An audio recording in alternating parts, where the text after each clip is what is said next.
Film की शुरुआत होती है एचा से, जो अपनी कहानी सुनाती है और कहती है कि उसे हर रात एक ही सपना आता है जिसमें वह एक बहुत ही हैंडसम आदमी को एक शानदार घर में देखती है जो हर दिन उसके करीब आता है।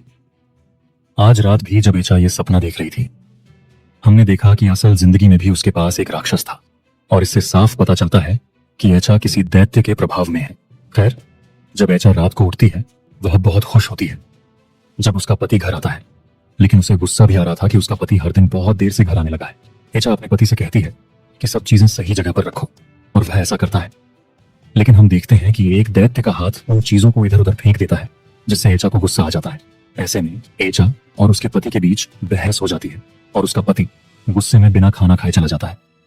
अगले दिन एचा काम पर जाती है और अपनी दोस्त को अपनी परेशानी बताती है कि उसे लगता है कि उसका पति बदल गया है, वह पहले की तरह ध्यान नहीं देता। तो उसकी दोस्त समझाती है कि वह खुद भी पहले जैसा व्यवहार नहीं करती, पहले जैसी मीठी बातें नहीं करती और न ही उसके लिए सजती है। वह कहती है कि अगर चाहती हो कि तुम्हारा पति तुम्हें फिर से ध्यान दे तो आज रात उसके लिए अच्छे से तैयार हो जाओ। यहाँ एचा का पति एरियल भी इसी बात को लेकर परेशान था कि एचा उससे खुश नहीं है। वह ये बात अपने सीनियर को भी बताता है और सीनियर भी उसे यही सलाह देता है कि उसे एचा से अच्छे से बात करनी चाहिए। अब आज रात जैसे ही एरियल घर आता है, एचा अच्छे से तैयार थी, वह भी उससे प्यार से बात करती है और आज उनका दिन बहुत अच्छा बीतता है। जैसा एचा चाहती थी कि एरियल उसे प्यार करे, एरियल भी उसे प्यार करता है। लेकिन इसी दौरान हम दोनों के साथ वो राक्षस भी देखते हैं। अब एचा सो जाती है और अपने सपने में फिर वही हैंडसम आदमी देखती है, लेकिन आज रात वह गुस्से में था। वह एचा से कहता है, तुम मेरे नियंत्रण से बाहर नहीं जा सकती। एचा डर के मारे अपनी आंखें खोल देती है। सपने में उस आदमी ने उसके पेट पर एक फूल भी रखा था। एचा डर के मारे उठती है और देखती है कि वही फूल उसके बिस्तर पर पड़ा है और अब एरियल वहां नहीं है। जब एचा नीचे जाती है, एरियल ने उसके लिए नाश्ता तैयार किया था। दोनों एक दूसरे से माफी मांगकर नई जिंदगी की शुरुआत करने का फैसला करते हैं। जब एचा आज काम पर जाती है, वह वही फूल स्टोर रूम में देखती है तो उसके बिस्तर पर था।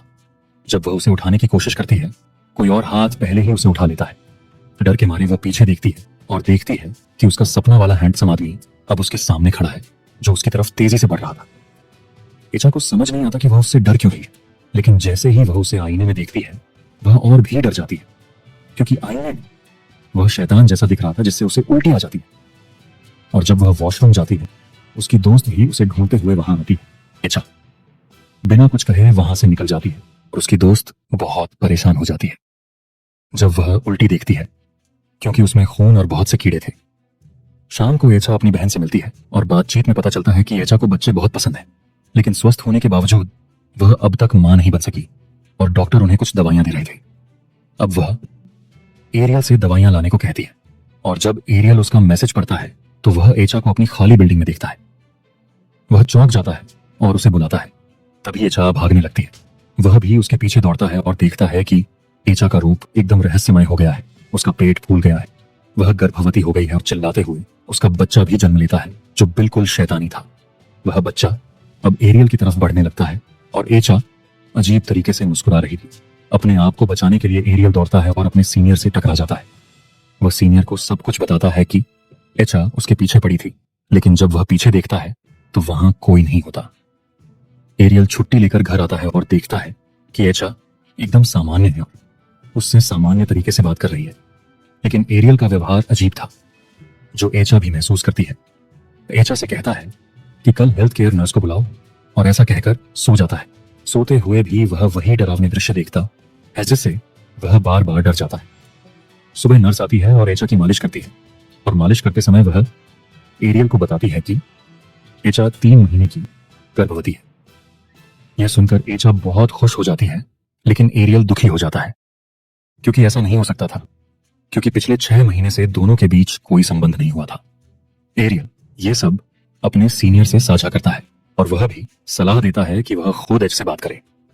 यहाँ एचा बहुत खुश होती है जैसे उसे कोई खजाना मिल गया हो। वह अपने सहकर्मियों को अपनी प्रेगनेंसी की खबर देती है, लेकिन उसकी दोस्त आज खुश नहीं थी।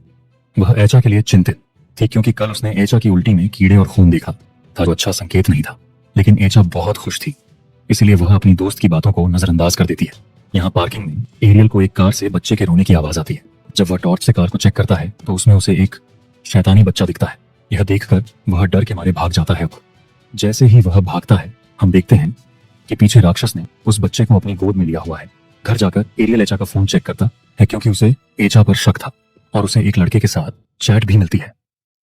जब वह एचा से इसके बारे में पूछता है तो वह बताती है कि वह लड़का उसका बचपन का दोस्त है जो अपनी पत्नी से झगड़ा कर उससे बात कर रहा था।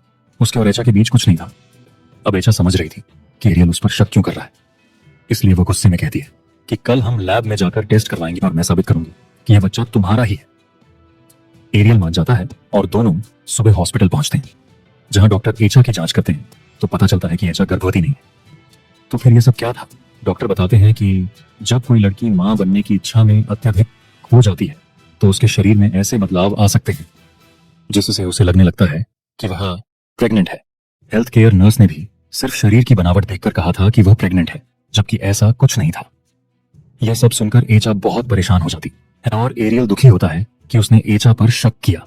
एचा दुखी होकर अपनी दोस्त से यह सब साझा करती है। उसकी दोस्त कहती है कि जो कुछ तुम्हारे साथ हो रहा है वह सही ही नहीं है, इसलिए वह एचा को अपनी टीचर जेनी के पास ले जाती है। जब जेनी एचा को देखती है तो उसे एचा के पीछे वही दैत्य दिखाई देता है और वह समझ जाती है कि एचा बहुत बड़ी मुसीबत में है। अब वह एचा और उसके दोस्त को अंदर बुलाती है और उन्हें ऐसे दैत्यों के बारे में बताने लगती है जिनका काम लोगों की शादीशुदा जिंदगी को बर्बाद करना होता है। यहाँ वह एचा से पूछती है कि क्या तुम्हें कोई सपना या भ्रांति होती है। जब एचा उसे अपने सपनों के बारे में बताती है तो वह कहती है कि तुम पर ऐसे ही किसी दैत्य का साया है जो लोगों का घर उजाड़ देता है। अब एचा जेनी को अपनी प्रेगनेंसी के बारे में भी बताती है। जेनी कहती है कि तुम गर्भवती नहीं हो एचा, और यह सुनते ही एचा और भी ज्यादा गुस्से में आ जाती है। एचा की हालत बहुत खराब थी, इसलिए उसकी दोस्त उसके सोने तक उसके साथ रुकी। उसके बाद वह घर जाने के लिए निकलती है। रास्ते में वह एक बिल्ली के बच्चे को देखती है जिसे वह उठाकर ऊपर रख देती है ताकि कोई उसे कुचल ना दे। लेकिन अचानक उसे कुछ अजीब महसूस होता है। जब वह पीछे देखती है तो वही दैत्य वहां खड़ा था जिससे बचाने के लिए वह एचा को जेनी के पास लाई थी। इसलिए वह दैत्य क्रोधित हो गया और एचा की दोस्त पर हमला करके उसे मार डालता है। एचा ये सब अपने सपने में देख सकती थी और डर के मारे उठ जाती है। उसे बाहर से कुछ आवाजें भी सुनाई दे रही थी। जब वह डरते हुए बाहर जाती है तो देखती है कि उसकी दोस्त मरी हुई पड़ी है, ठीक वैसे ही जैसे उसने सपने में देखा था। अपनी दोस्त की मौत से एचा पूरी तरह टूट जाती है। उसे यह भी महसूस होता है कि उसकी दोस्त की मौत उसकी वजह से हुई है। जब एरियल घर आता है तो उसे एचा बुरी तरह रोती हुई मिलती है। जब एचा एरियल को सब कुछ बताती है तो एरियल भी दुखी हो जाता है। अब रोते हुए एचा का पेट इतना फूल जाता है जैसे वह गर्भवती हो गई हो। यह देखकर दोनों बहुत परेशान हो जाते हैं। खैर, अगली सुबह एचा एरियल को अपने उन सपनों के बारे में बताती है जो वह हर दिन देखा करती थी और जिनके बारे में जेनी ने बताया था कि ये दैत्य दिखाते हैं। अब एरियल को लगता है कि एचा को दोबारा जेनी के पास ले जाना चाहिए। जेनी को अब एहसास हो रहा था कि एचा और एरियल कितनी बड़ी मुसीबत में है, इसलिए वह उनकी मदद के लिए तैयार हो जाती है। और यहाँ एचा का उतार करने की प्रक्रिया शुरू होती है, यानी उस दैत्य को उसके शरीर से निकालने का प्रयास शुरू होता है। लेकिन यह दैत्य बहुत ताकतवर था। वह उतार के दौरान एचा के शरीर में घुस जाता है और एक भयंकर आवाज में कहता है कि वे उसे एचा से अलग नहीं कर सकते क्योंकि किसी और दुनिया में एचा ने इस दैत्य से शादी की थी। इसके बाद वह दैत्य एचा के शरीर से बाहर चला जाता है और इस वक्त एचा को बहुत तेज दर्द महसूस होता है। जेनी एरियल से कहती है कि ये दैत्य ऐसे ही कपल्स की जिंदगी बर्बाद करते हैं और इससे छुटकारा पाना बेहद जरूरी है। इससे छुटकारा पाने के लिए वह उन्हें कुछ मंत्र देती है जिन्हें उन्हें रोज पढ़ना था। वे 14 दिन तक वे मंत्र पढ़ते रहते हैं और वास्तव में उनकी जिंदगी पहले से कहीं ज्यादा सामान्य हो जाती है। और उन मंत्रों को पढ़ने से एचा को वो डरावने सपने भी आना बंद हो जाते हैं। लेकिन एक दिन एरियल एचा से कहता है कि उसे शहर से बाहर किसी काम के लिए जाना होगा। हालांकि वह एचा को इस हालत में अकेला छोड़ना नहीं चाहता था, लेकिन उस शहर जाकर उसे बहुत पैसे मिलने वाले थे जिससे उनकी सारी आर्थिक समस्याएं हल हो सकती। एचा एरियल से कहते हैं कि तुम जाओ, मैं अपना ख्याल रख लूंगी। पति के जाने के बाद एचा वही मंत्र पढ़ती है और सो जाती है। लेकिन हम देखते हैं कि उस रात उसके घर में कुछ अजीब हो रहा था। वो दैत्य वापस आ गया था और अब वह एचा से एरियल की दूरी का फायदा उठाने वाला था। जब सुबह एचा काम पर जाती है तो उसके सभी सहकर्मियों की आंखें बदल चुकी थीं। वे डरावने तरीके से एचा की ओर बढ़ने लगे और रहस्यमय आवाज में कहने लगे, एचा, तुम मुझे छोड़ नहीं सकती। एचा इन सब बातों से बहुत डर जाती है और रात को अपनी बहन को घर बुला लेती है। अब एचा ने ये सारी बातें फोन पर एरियल को भी बताई। थी कि उसके साथ क्या क्या हो रहा है। अब एरियल एचा की बहन को फोन करता है और उसे कहता है कि जो भी हो जाए एचा को सोने मत देना, क्योंकि पहले भी ऐसा हो चुका है कि जब उसकी दोस्त ने उसे जेनी के पास ले जाया और एचा के सोते ही दैत्य ने उसकी दोस्त की हत्या कर दी थी। और अब अगर एचा सो गई तो वह दैत्य दोबारा हमला कर सकता है। वह एचा से बात करती रहती है ताकि वह जागी रहे, लेकिन बात करते करते एचा इतनी गहरी नींद में चली जाती है कि उठ ही नहीं पाती।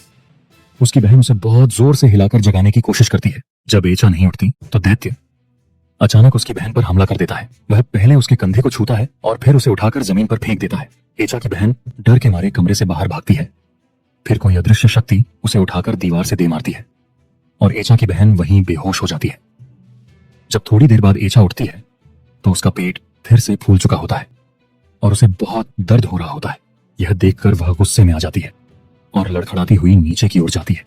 उसे अपनी बहन नहीं दिखती जो सीढ़ियों के पास बेहोश पड़ी होती है।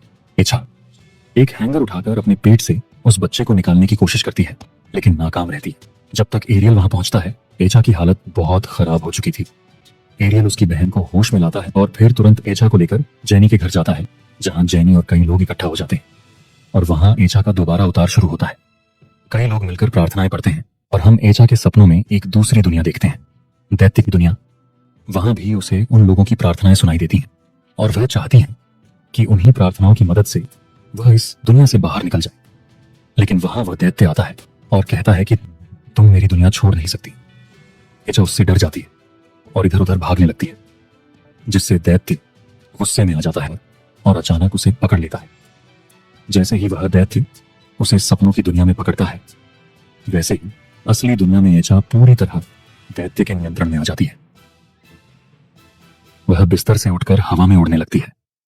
उसकी आंखें भी दैत्य जैसी हो जाती हैं और वह दैत्य जैसी डरावनी हंसी हंसने लगती है।